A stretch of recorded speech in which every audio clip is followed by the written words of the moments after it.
అందరికీ నమస్కారం. మాజీ ఎంపీ వంగా గీత ఆమె రాష్ట్ర రాజకీయాల్లో కూడా కాపు ఆడబిడ్డగా ఒక సంచలనమైనటువంటి రాజకీయం చేశారు. గతంలో తెలుగుదేశం పార్టీతోటే ఆమె ఆంధ్రప్రదేశ్ రాష్ట్రంలో కూడా రాజకీయ ప్రస్థానం మొదలైనట్టుగా మనకు తెలుస్తూ ఉంది. తెలుగుదేశం పార్టీ తదనంతరం జరిగిన పరిస్థితుల దృష్ట్యా పిఆర్పి ఎమ్మెల్యేగా కూడా ఆమె పిఠాపురంలో గెలుపొందడం జరిగింది.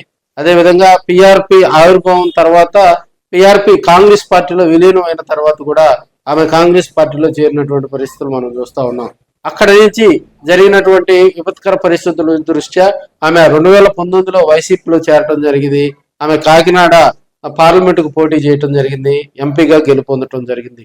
అప్పటి నుంచి కూడా వంగా గీతకు ఒక సముచిత స్థానం కల్పించడంలో జగన్మోహన్ రెడ్డి పార్టీలో కూడా ఆమెకంటూ ఒక ప్రత్యేకమైనటువంటి ప్రాధాన్యత ఇచ్చినటువంటి పరిస్థితులు మనం చూసాం. అప్పటి నుంచి 2024 ఎన్నికల్లో వంగా గీతను పిఠాపురం కాన్స్టిట్యున్సీ తీసుకురావటం జరిగింది.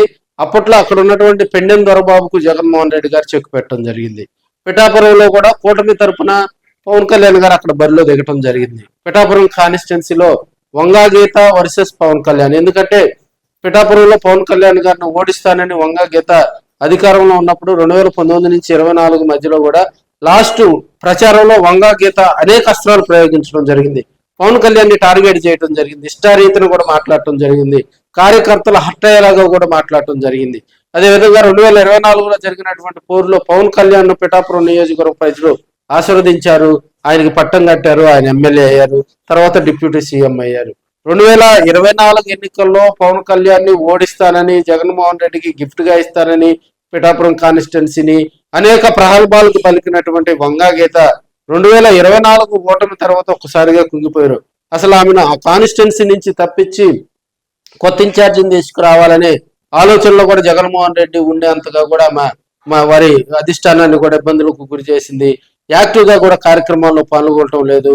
పిఠాపురం కాన్స్టిట్యున్సీలో ఏమైనా సమస్యలు ఉన్నప్పుడు కూటమిలో మిత్రపక్షంలో ఉన్నటువంటి అక్కడ లోకల్ గా ఉన్నటువంటి పిఠాపురం మరి అక్కడ పెండెం దొరబాబు 2024 తర్వాత ఆయన వైసీపీని వీడి పిఠాపురంలో మరి ఆయన కూటమిలోకి చేరటం జరిగింది. అదేవిధంగా అక్కడ ప్రతిపక్ష పాత్ర పోషిస్తుంది మాత్రం వర్మ గారు.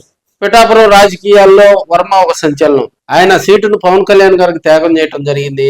ఆయనకంటూ ఇప్పటి వరకు కూడా ఏ పదవి రాకపోవటం కొంత రాజకీయంగా చర్చ నడుస్తుంది. అదేవిధంగా ఆయన కూటమి ప్రభుత్వం ఏ కార్యక్రమం చేపట్టినా, కూటమిలో ఏ చిన్న ఇబ్బంది వచ్చినా, ఏ చిన్న అవినీతి ఆరోపణలు వచ్చినా కూడా ఆయన వేలెత్తి చూపుతూ కూటమి నేతలపై ప్రత్యక్షంగా పరోక్షంగా కూడా ఆయన విరుచుకుపడుతున్నటువంటి పరిస్థితులు చూస్తాం. అక్కడ ప్రతిపక్ష పాత్ర పోషించాల్సినటువంటి వంగా గీత గారు ప్రస్తుతం ఆ కాన్స్టిట్యున్సీలో యాక్టివ్గా లేరు. జగన్మోహన్ రెడ్డి గారు నిర్దేశించినటువంటి కార్యక్రమాల్లో అడపాదడపా మాత్రమే వచ్చి మమ్మ అనిపిస్తూ మళ్ళీ వెళుతున్నటువంటి పరిస్థితులు. 2024 ఎలక్షన్ టైంలో పవన్ కళ్యాణ్ గారి మీద విమర్శలు చేస్తూ జనసేన పార్టీని చీల్చి చెండాడినటువంటి వంగా గీత 2024 ఎన్నికలు అయిపోయిన తర్వాత ఇప్పటి వరకు కూడా పవన్ కళ్యాణ్ గారి మీద మాట్లాడకపోవటం, అదేవిధంగా ఎక్కడో దూరంగా ఉన్నటువంటి కొంతమంది జిల్లా నేతలను టార్గెట్ చేస్తూ మాట్లాడటం కూడా ఆమె తీరు పిఠాపురం వైసీపీలో కూడా కొంత కలవర పడుతుందని తెలియజేసుకోవచ్చు. ఇదే విషయాన్ని అక్కడ వైసీపీలో ఉన్నటువంటి సెకండ్ గ్రేడ్ నాయకులు కూడా జగన్మోహన్ రెడ్డి గారి దృష్టికి తీసుకెళ్లినట్టు తెలుస్తా ఉంది. ఆమె వ్యవహార శైలి నచ్చలేదని, అదేవిధంగా రాబోయే రోజుల్లో వంగా గీతం తప్పించాలని ఇప్పటికే అనేక ప్రయత్నాలు జరిగినప్పటికీ కూడా వైసీపీలో ఉన్న అధిష్టానంలో ఉన్నటువంటి పెద్దలు మరి కాపు సామాజిక వర్గానికి సంబంధించినటువంటి మహిళ కాబట్టి మరి వారు కూడా శరవేగంగా ఎలాంటి దూకుడు నిర్ణయాలు ప్రదర్శించకపోవటం వంగా గీతకు కశ్మీర్ పని చెప్పాలి. అదేవిధంగా వంగా గీత గారు జనసేన పార్టీలో ఉన్నటువంటి కొంతమంది లీడర్స్ తో మరి టై అయినట్టు తెలుస్తా ఉంది. ఒక బహిరంగ సభలో వంగా గీత మన కాపు ఆడపడుచు, మన బిడ్డ, ఆమె మీద ఎలాంటి విమర్శలు చేయకూడదని డిప్యూటీ సీఎం పవన్ కళ్యాణ్ గారి స్వయాన బ్రదర్ అయినటువంటి నాగబాబు గారు అక్కడ ఉన్నటువంటి కార్యకర్తలకు కూడా దిశానిర్దేశం చేసినటువంటి పరిస్థితులు గుర్తు చేసుకోవాలి. అప్పటి నుంచి కూడా వంగా గీత మీద జనసేన పార్టీ నాయకులు, కూటమిలో ఉన్నటువంటి వారు కూడా పెద్దగా ఆమె మీద ఇప్పుడు కూడా వ్యక్తిగత విమర్శలు జోలికి వెళ్ళా. అప్పటి నుంచి కూడా మరి అటు జనసేన పార్టీలో ఉన్నటువంటి మరి పెద్దలతోటి కూడా వంగా గీత టచ్ లోకి వెళ్ళింది అనే సంకేతాలు కూడా పిఠాపురం కాన్స్టిట్యున్సీలో బాహటంగానే వినిపిస్తున్నటువంటి పరిస్థితులు చూస్తా ఉన్నాం. ఆమె జడ్పీ చైర్మన్ గా పనిచేయడం జరిగింది, ఎమ్మెల్యేగా పనిచేయడం జరిగింది, ఎంపీగా పనిచేయడం జరిగింది. అదేవిధంగా రాబోయే రోజుల్లో కూడా పిఠాపురం కాన్స్టిట్యున్సీలో 2024లో ఒక్క ఓటమి ఆమెను పొంగదీసిందా? ఆమె జనసేన పార్టీ వైపు వెళ్ళటానికి రంగం సిద్ధం చేసుకుందా? కాపులందరినీ కూడా ఐక్యం చేస్తూ జనసేన వైపు లాగేందుకు కాపులు జనసేన పార్టీలో ఉన్నటువంటి సీనియర్ లీడర్స్ ఇప్పటికే ఆమెకు ఆఫర్లు ఇచ్చినట్టు తెలుస్తా ఉంది. అయితే మరోవైపు వైసీపీని వీడలేక, వైసీపీలో ఉన్నటువంటి నేతలకు సమాధానం చెప్పలేక, అటు జనసేన పార్టీలోకి వెళ్ళలేక అంతర్మదనంలో మరి వంగా గీత గారు ఉన్నారా? మొన్న ఇటీవల పెండెం దొరబాబు కూడా జనసేన పార్టీలో చేరిన తర్వాత ఆసక్తికరమైనటువంటి కామెంట్స్ చేయడం జరిగింది. వైసీపీలో ఎవరిని కూడా ఉంచే ప్రసక్తి లేదని, పిఠాపురంలో ప్రతిపక్షం లేకుండా చేస్తానని, వారందరినీ కూడా తీసుకొచ్చి జనసేన పార్టీలో చేర్చేందుకు తాను కంకణం కట్టుకొని పనిచేస్తానని ఆయన మరి పరోక్షంగా ఆరోపణలు చేయటం వెనుక మరి ఈమె నిర్ణయం ఎలా ఉంటది? వంగా గీత రాబోయే రోజుల్లో పిఠాపురం కాన్స్టిట్యున్సీలో, ఎందుకంటే ఇప్పుడున్న పరిస్థితిలో కూడా డీలిమిటేషన్ అయితేనే, నియోజకవర్గాలు పునర్విభజన అయితేనే ఆమెకు రాజకీయంగా కొంత జనసేన పార్టీలో కానీ కూటమిలో కానీ కొంత మరి ఆమెకు యాక్టివ్ పాలిటిక్స్ చేయొచ్చు. అదే వైసీపీలో కనుకుంటే ఆమెకు మళ్ళీ పిఠాపురం కానీ లేకపోతే ఇతరితర కాన్స్టిట్యున్సీ, ఒకరు చెప్పే విశ్లేషణ మాత్రం అసలు ఆమెకు పిఠాపురం కాన్స్టిట్యున్సీలో ఇంట్రెస్ట్ లేదు, ఆమె వేరే కాన్స్టిట్యున్సీ మీద దృష్టి పెడుతున్నట్టు తెలుస్తా ఉంది. మరి అలాంటప్పుడు పిఠాపురం కాన్స్టిట్యున్సీలో ఆమెను తప్పించి, ఎందుకంటే అవతల వైపు పవన్ కళ్యాణ్ మీద పోటీ చేసి గెలవటం అంటే అది మామూలు విషయం కాదు. 2024లో చూసాం. సో 2024లో ఆమె ఓటమి పాలే.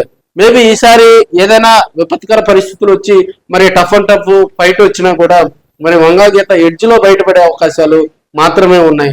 అదేవిధంగా అక్కడ గెలుపు అంటే అంత ఈజీ కాదని ఆమె మానసికంగా కూడా డిసైడ్ అయినట్టు తెలుస్తోంది. ఇప్పటికే కొంతమంది వైసీపీలో ఉన్నటువంటి పెద్దలతో కూడా చర్చించినట్టు తెలుస్తుంది. తనను కాన్స్టిట్యున్సీ మార్చి న్యాయం చేయాలని ఆమె చెప్పినా కూడా వైసీపీలో ఉన్నటువంటి పెద్దలు ఎప్పటికీ కూడా మౌనం వేడకపోవటం, ఆమె జనసేన పార్టీలోకి వెళ్లే అంశం కూడా చక్క ఎందుకంటే మరోవైపు జగన్మోహన్ రెడ్డి గారు కాపుల సామాజిక వర్గానికి సంబంధించినటువంటి కొంతమంది మరి ఉత్సాహవంతమైనటువంటి లీడర్షిప్ ను మరి వైసీపీలోకి ఆహ్వానిస్తున్న వేళ జనసేన పార్టీ వైపు నుంచి మరి వైసీపీలో ఉన్నటువంటి కాపు ఆడపడుచుకు గాలం వేస్తున్నారు.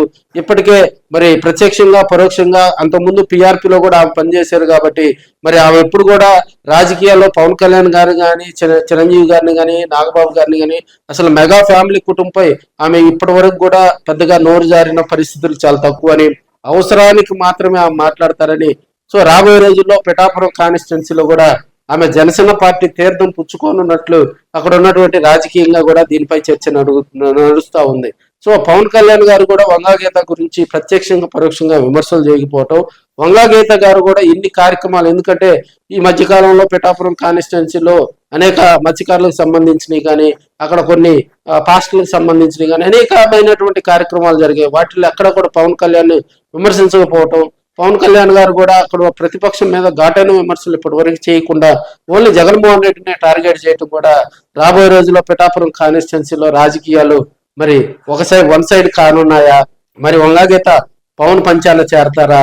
వైసీపీకి బాయ్ చెప్తారా? లేకపోతే కొన్ని రోజుల పాటు డియాక్టివ్ మోడ్ లో ఉండి ఎలక్షన్ టయానికి యాక్టివ్ అయ్యి మళ్ళీ వైసీపీలోని స్పీడప్ రాజకీయాలు చేస్తారా?